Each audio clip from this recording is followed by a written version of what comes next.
Nasubukan na po ba ninyong pagtawanan kayo sa pag-share nyo ng Ebanghelyo?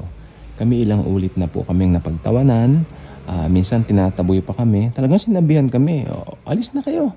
At yung asawa ko, sabi niya sa amin, nananahimik yung asawa ko, kino-convert ninyo. Kasi may sakit po yun, yung dinalaw namin. At family friend naman po. Ayun, at yung isang kasama ko na kabago-bago lang na Kristiyano, sumama sa evangelism, sabi, ay ganito pala. Sabi ko, ay talagang marami ka pa ma-encounter kung gusto mong sumama sa amin.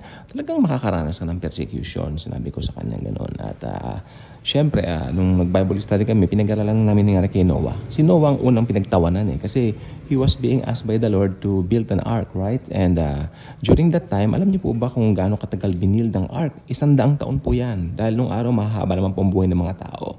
While building it, ang mga tao nagtatawanan. Tingnan mo na, nabubuwang ka na, nasisira ng ulo mo. Ang ganda-ganda ng araw, ang ganda-ganda ng panahon, nag-build ka ng ark. Ha, ha, ha, they were laughing talaga, na parang talagang nabubuwang o nasisira ang ulo nitong si Noah.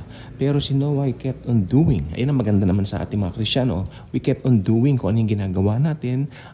Anyway, yung ginagawa naman natin, ito po ang pagiging ambassador natin ni Christ. We are ambassadors of the Lord, di ba? We are new creation. We are grace person. Tayo ay mga tao na binago, kaya tayo ang gagamitin ng Panginoon upang ma-reach out ang buong mundo. Kaya we keep on doing yung evangelism, sharing the good news of praise.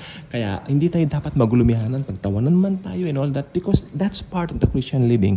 That's part of the Christian life, especially kung tayo ay nagbabahagi ng salita ng Diyos, ng ebanghelyo ng kaligtasan sa ibang mga tao. So ito po ay talagang gusto ko lang pong sabihin po sa inyo na ang bawat mananampalataya, at least kahit papano experience ma-persecute. Matakot nga po kayo kung walang persecution dahil baka iba ang nasa sa inyo. Kala man po na iba. Talaga may persecution ng bawat mananampalataya in every way, sa kahit na anong paraan. Kasi sabi po naman ng kasulatan, maganda kung ikaw ma-persecute dahil sa pangalan ng Panginoong Jesus kaysa ma-persecute ka sa paggawa ng mali. Hindi ba? Although nagkakamali pa rin po tayo, minsan hindi po maiiwasan yan, pero at least pinatawad na po tayo pagdating po sa bagay na yan. Kaya ang pagiging Kristiyano po, lagi po natin nalagay sa ating isip, tayo po ay mga soldiers of Christ, of sharing the good news of salvation. Sapagkat lalo na po ngayon, nalalapit na po ang araw ng rapture. Ako'y naniniwala po, anytime now we will be raptured. So, ayaan yung mga nagtatawang yan. Yung mga nagtatawang yan, tiyak, maiiwan po yan at ma-experience nila ang great tribulation. And they will meet this one person na magra-rise to fame during that time, ang Antikristo, ang Antichrist. Sigurado po yan, panigurado po yan. Malamang yung ibang nagtatawang yan, magpapatatak po yan ang tatak ng halimaw. Ako, marami po akong kilala na mga tao na talaga nabubuhay sa kalayuan ngayon church age. Walang panahon sa Diyos. Actually, ayaw makinig ng Bible studies. Pag nag-share ng good news, na-shut down kami. Parang sina-shut up. Parang ginagano, ha?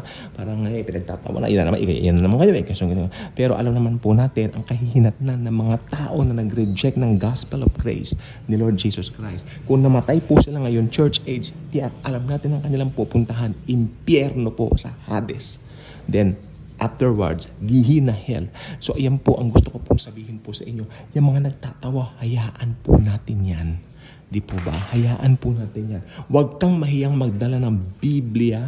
Kung ikaw ay estudyante, huwag kang mahiyang magdala ng Biblia. Mangaral ka, mag-share ka ng faith mo sa mall, mag-pray kayo doon. Ipakita ninyo sa mga tao na tayo ay mga asin at ilaw. Di po ba? Hindi naman sa pinapakita mong hypocrite ka. Hindi yun. It's not being hypocrite. It's about expressing kung ano talaga yung nasa puso mo.